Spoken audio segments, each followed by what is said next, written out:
Watch this.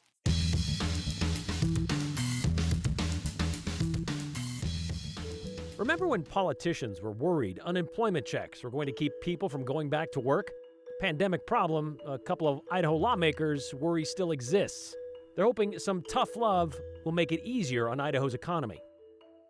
We've seen copious amounts of questions concerning the Republican presidential caucus, so we're answering them. Like, why is this a thing? Who's allowed and who's not? And what to expect when you get there. We smoked out the problem that we had in the bill. Or should we say he found the solution outside the hot box? Either way, a new proposal about pot possession has been printed, and I promise we won't get into the weeds with this one. Well, you won't see it on your pay stubs, but you'll be happy to know it's there if you experience a layoff. Idaho employees pay into the state's unemployment program to protect people after they get let go for that very reason. It's a complicated system with 17 different benchmarks to determine what you are owed and why. But there's a pair of State House Republicans who also say it is wasteful. People can be on unemployment for 6 months, and they want to cut that down to 16 weeks max. But the House Commerce Committee, well, they gave them a red light. A state of storied history leaves a legacy of big shoes to fill. But the forefront of current legislative focus is picking out the work boots. We have 57,000 jobs open in our state right now. Because even with a comfortable unemployment rate, statewide is 3.3%. Small business has a big need. We need workers and we need them now. Co-sponsors Representative Bruce Skog and Julianne Young. You guys are up. Pitched their answer. Thank you, Mr. Chairman. To the looming problem. More than 1 in 4 unemployment claimants exhaust their benefits before finding a job. We need to incentivize their return to work and help them find that next employment opportunity. That help? A boot to the backside. The bill wants to cut the maximum unemployment benefit window from 26 weeks down to 16. I'm going to defer my time to Representative Young, if I may. Who referred us to a testament of the template. Workers in Iowa return to work 24% more quickly. And the number of people who maxed out their claims dropped by 20%. But seasonal industries say The logging contractors. cutting benefits for their workers in the off-season will kick away employees altogether. The curtailed operations during fire season can go for a month, 4 weeks or more. Pile that on top of either end of a wet season, loggers can be out of work for months in rural parts of the state where employment is limited. If we were to reduce the benefit weeks, that these individuals would more quickly leave the area and find other employment. Ma'am. Mr. Chairman and Representative, you are correct. Home builders echoed this concern with seasonal subcontractors in concrete, landscaping, and roofing. With the current unemployment system, they are able to at least utilize that system and take advantage of that in those down times when we're not building stuff in winter time especially. A practicing lawyer, Skog argues the system should just be a safety net. But at what point does this become a form of corporate welfare? Not a regular contributor to creating a successful business model. But I think I'm going to start hiring paralegals and say, I'm going to lay you off for 2 weeks. It's like vacation, collect unemployment. Then you can become eligible for EBT cards and other benefits during those 2 months. That'd be great. No vacation, but you could use this for it. 57,000 work boots still unfilled. 16 weeks, as we looked up the averages, is going to cover these workers. Workers that stomp down the bill in committee, who say they strap on the boots when conditions allow. Thank you, Chairman, for hearing this bill. The National Federation of Independent Business backed this bill. They advocate for small business. The Idaho Farm Bureau also supported the bill. Skog argued that small businesses and farms, those kinds of businesses, pay into the unemployment benefit through taxes, but it's the seasonal industries that draw the majority of the value from it. So they're subsidizing and paying a big burden into this that they don't actually reap back for their workers. But we also know, Brian, that seasonal work is important. They got the ear of the committee today. It failed 8-5, I think, was the final vote. We don't normally cover bills that kind of die in committee unless they're obviously big, important ones. So it's interesting that this is the outcome of this one. But it's not as if, at least in my opinion, I don't know for sure, but unemployment benefits are not extensive, right? Like, you don't get a big chunk of change like we did during the pandemic. I did hear in committee, and I would have to fact check this, that Idaho pays more than accompanying or neighboring states, like even California, like $499 a week, I think is the max you can get to that I heard today. You're not going to get rich off it, but $500 a week, you could get up to $2,000 if you max it out per month. All right. Better than nothing. Well, that bill died. All right. Thank you very much, Andrew. Speaking of Representative Skog, look up the brief legislative bio of Representative Skog, and you'll see he was born in Pocatello. He graduated from the College of Southern Idaho and College of Law at the University of Idaho. He's an avid historian. He rides ATVs. Representative Skog once served on the city council in Nampa, where he's lived since 1992, and he is currently a practicing attorney there. What you won't get from that curtailed chronicle is that he's also a practicing comedian. Emphasis on practicing, as evidenced by this open mic audition from the House floor last year. I want you to know there's 6 dinosaurs that have been located in Idaho. And what about those other 5 dinosaurs? Are we not picking winners and losers here? I have it on good authority this little dinosaur is favored by the minority party. And I favor the dinosaur would be more correct for the majority party, the big one, the T-Rex, the Tyrannosaurus Rex. I have it on good authority. The Paleontologist Society has given this a -4. And I don't want this to hurt my rating.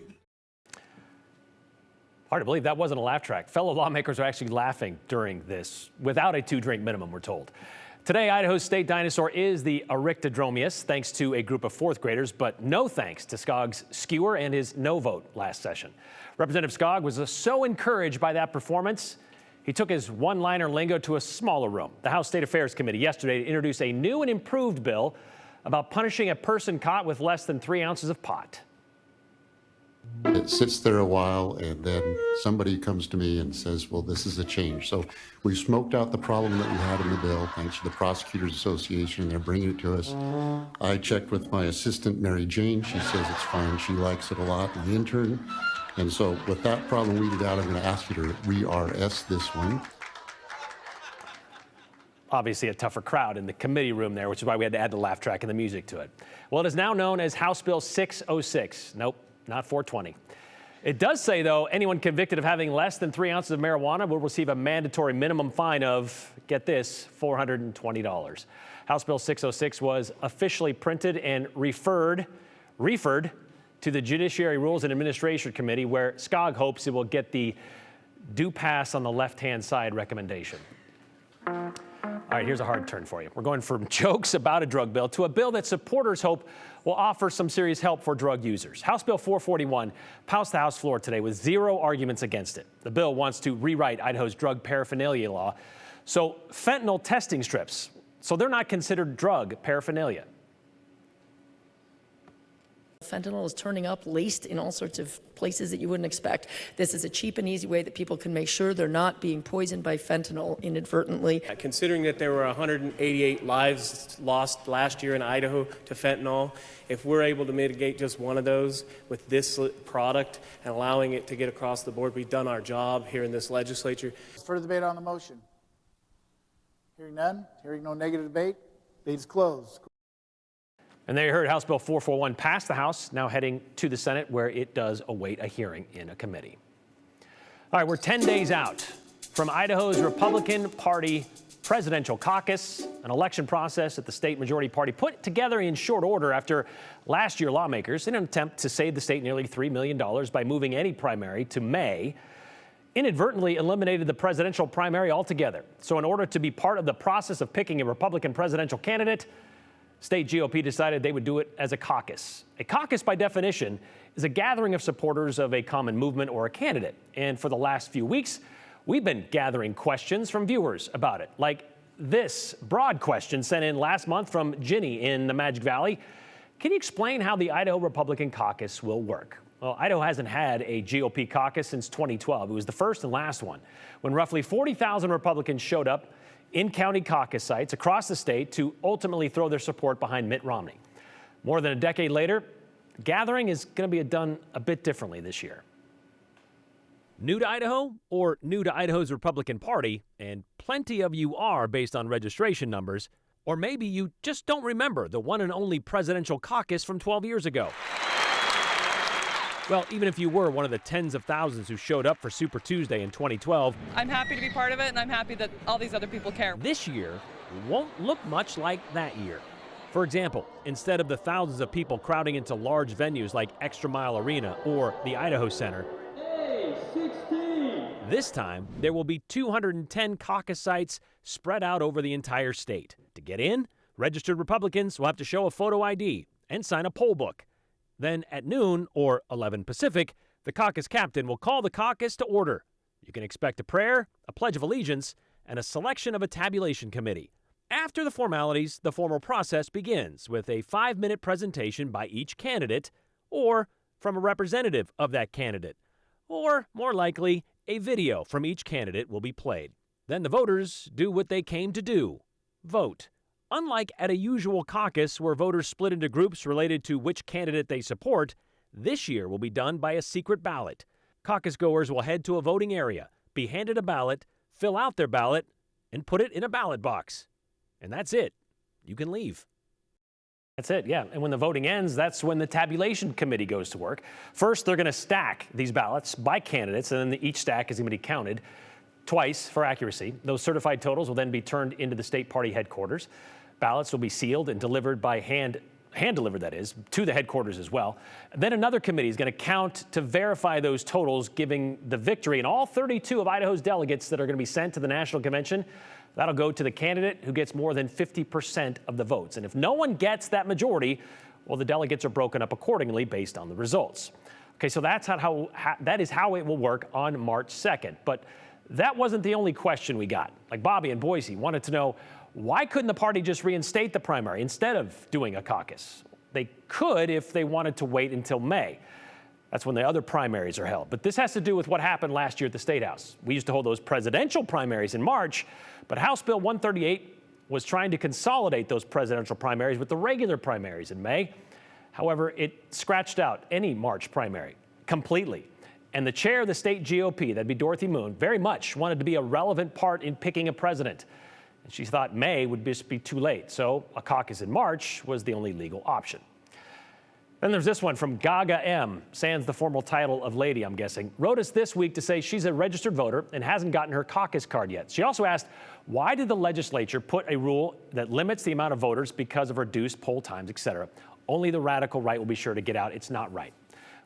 Let's first start with the caucus cards. They were sent out by the Idaho GOP to registered Republicans based on registration rolls they obtained on January 1st from the Secretary of State's office. They were sent to remind you of the caucus and where you need to go to be part of it. Well, if you didn't get one, it's okay. You can still find your caucus location on the GOP website. As for a limit on the number of voters allowed because of poll times, legislature had nothing to do with it. But it's also kind of true. Let's say you live in a popular county and a lot of people show up to be part of the caucus, maybe more than is allowed in the building at one time based on occupancy limits. And you can't get in right away, or you're running a few minutes late. Well, according to the caucus rules put out by the GOP, those people left standing outside or who show up late will still be allowed to vote. Once someone leaves, well, they'll let more people in. However, there will be a cutoff. We were told today by the state party, the doors are going to open up at noon or 11 if you're up north. And while there is no cutoff time for the voting, you do have to be in the check-in line within 90 minutes of the doors opening. So that would be like 1:30 if it opens at noon, 12 or 1 o'clock if it opens at, or 12:30 if it opens at 11. Okay, so anyone in line by that time will be allowed to vote, we're told. Is the voting window as wide open as a primary election, the 12 hours from 8 a.m. to 8 p.m.? No. So yes, there are tighter time constraints. Finally, this morning, PJ in Meridian asked, if I am a registered voter with undeclared party, I assume unaffiliated, can I declare Republican and vote in the upcoming caucus? Only if you did that before December 31st of last year. If you didn't, well, you can't register on the day of the caucus. That's not allowed. However, if you just turned 18 between January 1st and the upcoming March 2nd and you registered to vote as a Republican, they're not going to have that in front of them. But you can show up to your caucus site and sign an affidavit saying that you've done that. The last Republican presidential primary, by the way, back in 2020, 118,000 Idahoans helped decide on Donald Trump. So we'll see how close to that number the Gem State gets on the first Saturday in March. All right, this is your call to keep those questions coming. We're going to do our best to answer them. If not today, well, then maybe tomorrow. You know the drill. Pass them along and text us anything else you have to say about the 208 to this number, 208-321-5614. And if they're clean and concise and clever and include your name and the hashtag the 208, we could share yours with everyone else.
The family of an Idaho inmate wants answers and reform after he was beaten to death by another inmate back in December. Investigative reporter Morgan Romero talked to Milo Warnock's sister, and she joins us now. So, Morgan, you have a story airing tonight on the news at 10 about Milo's background, the issues his family is raised with the criminal justice system. Yeah, they have a lot of issues, and I'll say this, Milo's sister says not a day goes by that they don't think about Milo. They don't talk about the way, his life could have ended differently. She says that his death left a major hole. And while, of course, they await information from authorities, they not only blame the man who took Milo's life inside that prison, they blame the systems that led to his death as well. Idaho State Police is investigating.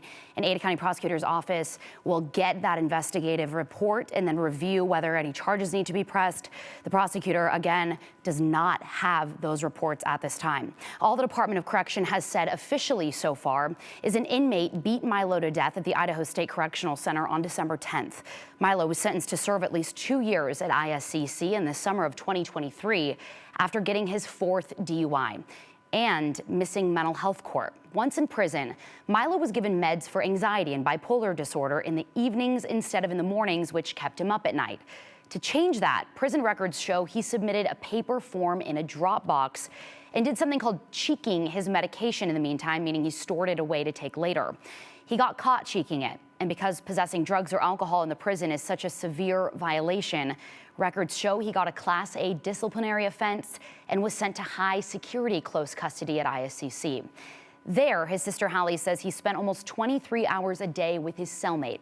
In messages to family, Milo complained about his cellmate, saying the man got into fights with other inmates, was an addict, and had mental illness. Idaho State Police hasn't publicly said if his cellmate killed him. I think there should be a distinction between offenders who have been violent either as the crime that got them to prison or if there's a history of violence within the prison walls. I see both individuals, Milo's cellmate and Milo, as people who needed help. It was a dangerous situation to put two people with mental health needs in a cell together for 23 hours a day. And so I do feel like I have more compassion than I have anger because it is a tragedy on a number of fronts. I'm upset that he was in the state's care at the prison where I should have felt like, yeah, this is it's not a resort, it's not a great place to be. But I, as a sister, should be like, he's gonna come out, and when he comes out, we are gonna rally behind him and get him set back up on his feet. I interviewed Hallie via Zoom. She lives in Seattle, and our sister station in Seattle helped us out with that. Milo's is the second beating death at an IDOC facility last year. Junior Garcia was beat to death at the maximum security prison last June. As I mentioned earlier, the Warnocks are not only seeking answers, they're calling for changes to Idaho's prison system, but they say justice and accountability does not end with the Department of Correction. I'm going to have much more from Hallie's interview coming up tonight on the news at 10. What about the Department of Correction? Are they saying anything about how this policy works? No, not right now. You know, they did forward me some information about disciplinary offenses and how inmates are classified and when they're moved to close custody. But in their statement in response to me, all they said is it would be inappropriate for us to comment at this time until the investigation is done. But they say they do want justice for Milo as well. All right, look forward to that story tonight at 10. Thanks, Morgan. You bet.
So we've got a little bit of a rinse and repeat pattern happening with our weather. Those widely scattered showers are around once again today. We've still got that low pressure center that's been moving moisture into our region. You can see even those showers following the overall flow with that low pressure. But here's what we're looking at right now. You can see a lot of those lighter showers widely scattered again. So we're not seeing any heavy downpours widespread right now, but this could be producing some locally heavier showers. But let's take a look at what Mountain Home looks like. You can see some of those showers making their way through the area. So it does make for some really nice views where we can see the moisture making it all the way to the ground for some spots. And while valleys have been seeing rain showers, a couple of the mountain areas picked up a few fresh inches of snow, mainly the west central mountains, Brundage and Tamarack. Stanley also saw some of those snow showers drift through today.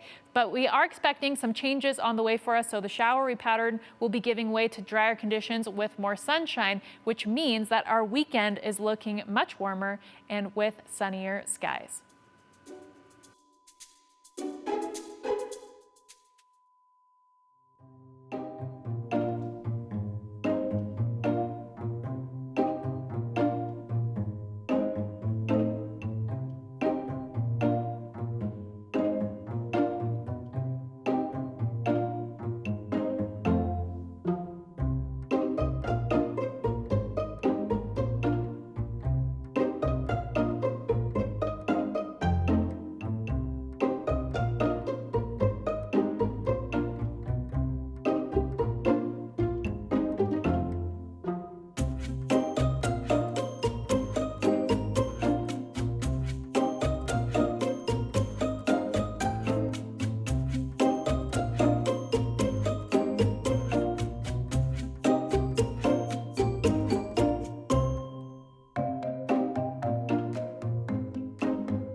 All right, a lot of comments sent in today talking about the presidential caucus for the GOP. Also, the bill that was proposed by Representative Bruce Skog and Julianne Young, Representatives Julianne Young and Bruce Skog today.